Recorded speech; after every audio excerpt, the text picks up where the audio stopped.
নমস্কাৰ জেআৰজি ব্লগলৈ পুনৰবাৰ সকলোকে স্বাগতম জনাইছোঁ। আজি আমি আলোচনা কৰিবলৈ লৈছোঁ FNHW সখীসকলৰ সম্পৰ্কত।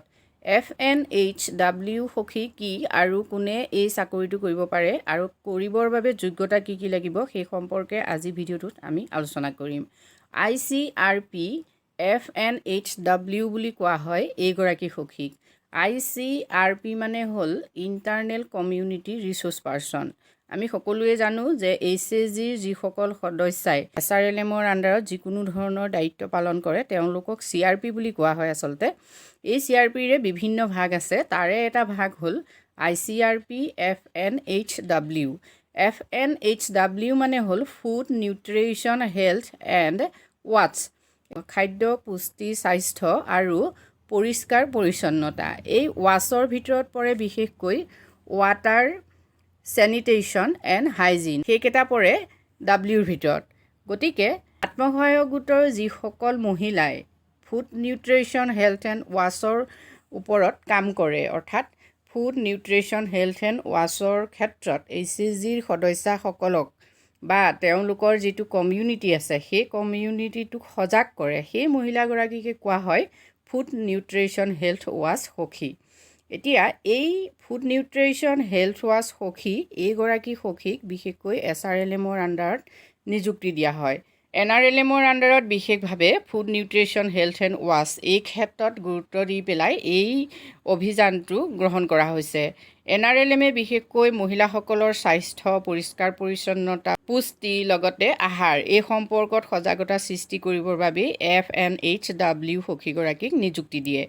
FNHW সখীগৰাকীৰ মূল কাম হ'ল তেওঁলোকৰ কমিউনিটিৰ যিসকল সদস্য থাকিব বা যিখন সমাজ থাকিব সেই সমাজৰ বিশেষকৈ মহিলাসকলক স্বাস্থ্য সম্পৰ্কত, আহাৰ গ্ৰহণৰ সম্পৰ্কত বা পৰিষ্কাৰ পৰিচ্ছন্নতাৰ সম্পৰ্কত, বিশেষভাৱে পুষ্টি আহৰণ কেনেকৈ কৰিব, কি খাদ্যই পুষ্টি আহৰণ কৰিব সেই সম্পৰ্কত সজাগতা সৃষ্টি কৰে। আৰু এই সজাগতা সৃষ্টি কৰিবৰ বাবে তেওঁক বিশেষকৈ ASRLMৰ জৰিয়তে প্ৰশিক্ষণ দিয়া হয় আৰু বিভিন্ন ক্ষেত্ৰৰ স্বাস্থ্য সম্পৰ্কীয় যিসকল এক্সপাৰ্ট থাকে সেই এক্সপাৰ্টসকলক মাতি আনি তেওঁ ট্ৰেইনিং দিয়াই HSGৰ যিসকল মহিলা আছে তেওঁলোকক।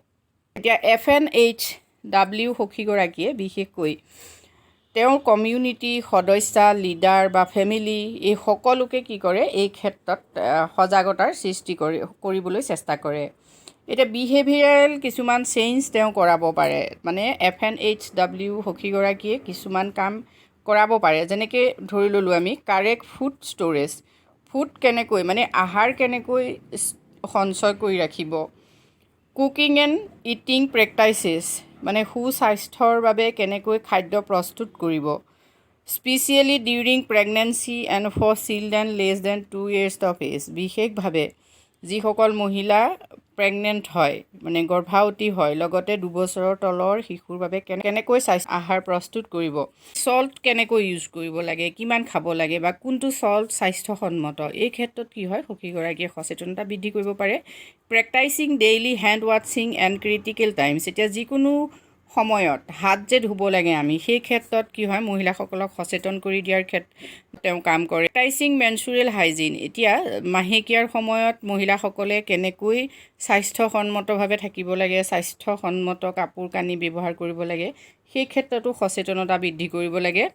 ইউজিং টয়লেটছ, আৰু টয়লেট ব্যৱহাৰ কৰাটো কিমান স্বাস্থ্যসন্মত সেই ক্ষেত্ৰতো সকলোকে সচেতন কৰিব পাৰে।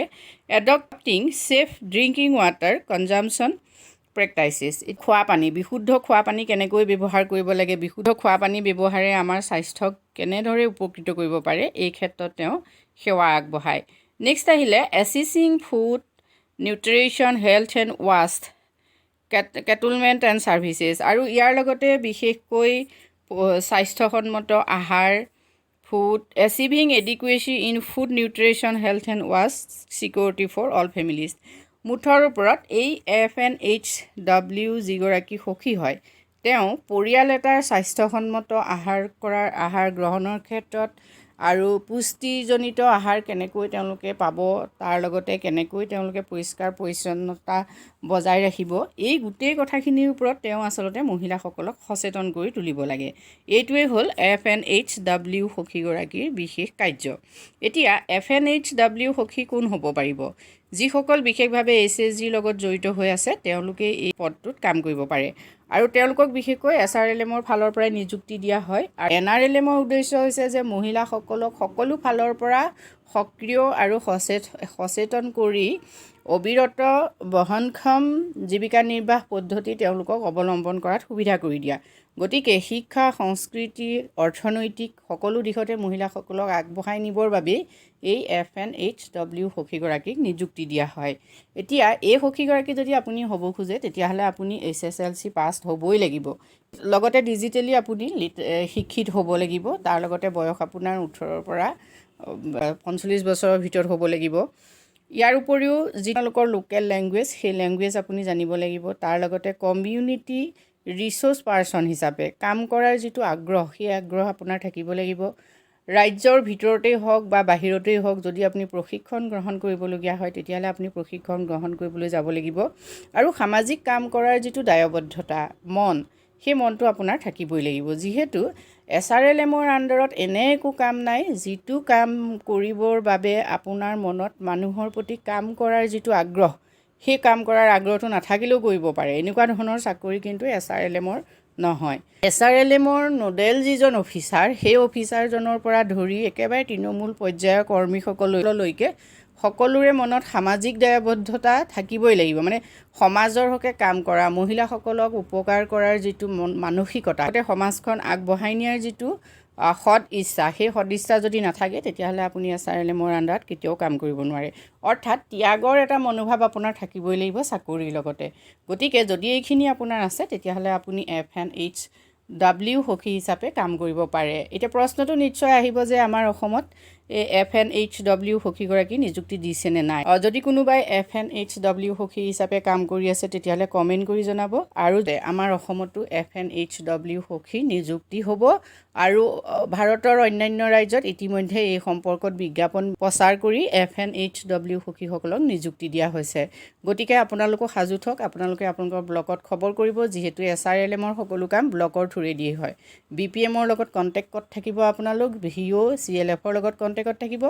যদি FNHW সখীগৰাকী নিযুক্তি হয় তেতিয়াহ'লে আপোনালোকেও নিযুক্তি লাভ কৰি সমাজৰ বাবে কাম কৰাৰ লগতে দুটকা উপাৰ্জনো কৰিব পাৰিব। আজি ভিডিঅ'টোত আমি আপোনালোকলৈ এইখিনি তথ্য আগবঢ়াইছোঁ। যদি ভাল লাগিছে কমেণ্ট কৰি জনাব। ধন্যবাদ।